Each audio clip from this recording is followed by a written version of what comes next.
안녕하세요. 인물 포커스의 전성호입니다. 더불어민주당 소속 첫 부산시의회 의장, 그리고 첫 여성 의장, 또 최연소 의장, 자, 이런 최초라는 타이틀이 많은 분입니다. 친근한 리더십과 소통으로 시의회를 안정적으로 이끌었다는 긍정적인 평가들이 있습니다. 자, 이제 곧 임기가 끝나는데요.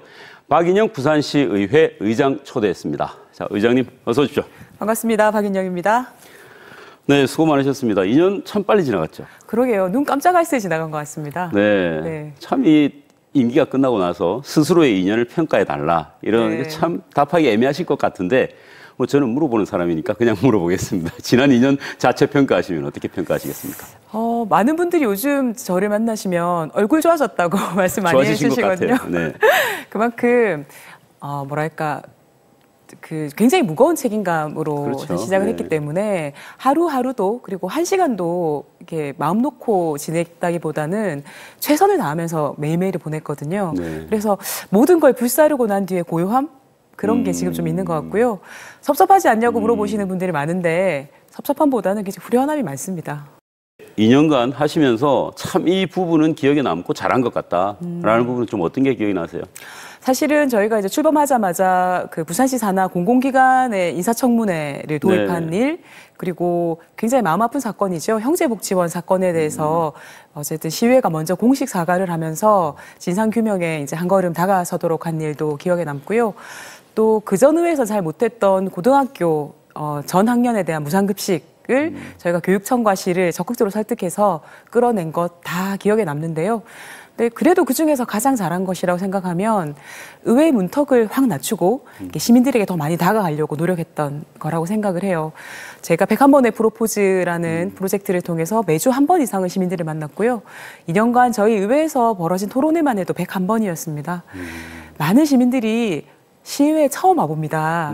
라고 하시는 분들이 정말 의외로 많이 찾아주셨거든요. 네. 시민들이 보다 가깝게 느끼는 의회로 만든 것은 잘했다라고 스스로 평가하죠. 네. 그럼 지금까지 잘한 점 말씀하셨는데 못한 점, 아쉬운 점 이런 건 어떻게 생각하세요? 예컨대 도시가스 요금이라든지 상하수도 요금, 대중교통 체계 또는 생활 폐기물 문제, 이런 시민들의 삶과 직접 연관된 문제들이 있는데요. 시민들은 고지서가 나오면 그냥 그대로 요금을 납부하시잖아요. 그런데 이걸 곰곰이 뜯어보면 조금 불합리하거나 시민들에게 불필요한 부담을 가게 하거나 이런 부분들이 있거든요. 시민들의 생활에 직결되는 이런 것들을 좀 꼼꼼히 따져서 개선할 부분을 준비를 하고 있었는데 준비한 도중에 코로나가 좀 터져서 마무리 못하고 지금 과제로 남아둔 것은 좀 아쉽다고 생각합니다. 자, 우리 정치적인 얘기를 조금 해보면요. 이 2년 전에 박 의장님 저 지방선거에서 당선되실 때 그때 정말 뭐 큰 바람이 불었잖아요. 그래서 이제 민주당이 정말 대승을 거뒀는데 올해 총선에서 이제 결과로만 의석수만 보면 반대의 결과입니다. 자, 어떤 민심이 작용했던 민심이 바뀐 건가요? 어떻게 보세요? 저는 그 전에 부산이 예전에 뭐 흔히 말하는 미래통합당에서 공천만 하면 무조건 당선되던 그런 뭐 지역주의가 강하게 작동하던 시절로 돌아갔냐 하면 저는 그렇지는 않다고 생각을 하고요. 자유한국당 미래통합당 입장에서도 우리가 이제 공천만 무조건 당선이야라고 안심할 수도 없고, 민주당 입장에서는 부산에서는 역시 우리는 안 되는구나라고 포기할 수도 없는, 부산 시민들은 양정당이 더 강하게 경쟁해봐, 더 잘하는 쪽에 우리가 기회를 주겠다라고 하는 확실한 선언을 하셨다고 생각을 해요. 그래서 이번 총선 결과만 볼 것이 아니라 2017년 대선, 2018년 지방선거, 2020년 총선을 흐름으로 봐야 부산 시민들의 정확한 민심을 읽을 수 있다라고 생각을 하고요. 저는 확고한 것은 시민의 선택으로 정치 권력을 바꿀 수 있다.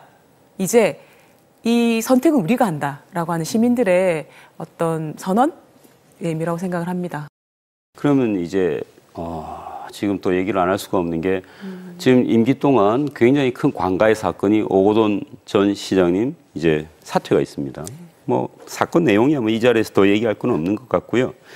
이 오 전 시장님이 물러나면서 이제 내년 당장 보선이 생겼는데 이제 이런 앞으로의 선거들이 민주당 입장에서 굉장히 힘든 선거를 치러야 될 것 같아요. 어떻게 보세요? 일단은 부산 시민들께 굉장히 죄송하죠. 사실 좀 입이 10개라도 드릴 말씀이 없다라는 생각이 들고요. 근데 다행히 우리 권한대행체제가 굉장히 빠르게 안정되고 또 사실은 권한대행이나 우리 경제부시장께서 못하는 부분은 뭐 정치적으로 풀어야 될 부분이나 또 중앙선거하고 연결해서 풀어야 될 부분은 저희 의회도 굉장히 적극적 역할을 하고 있고요.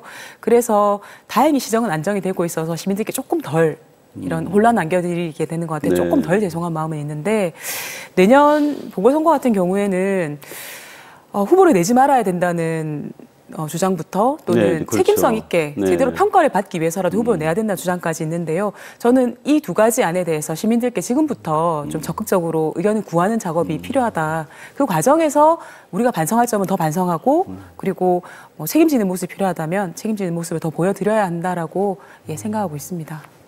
자, 이제 임기가 6월 30일까지신가요?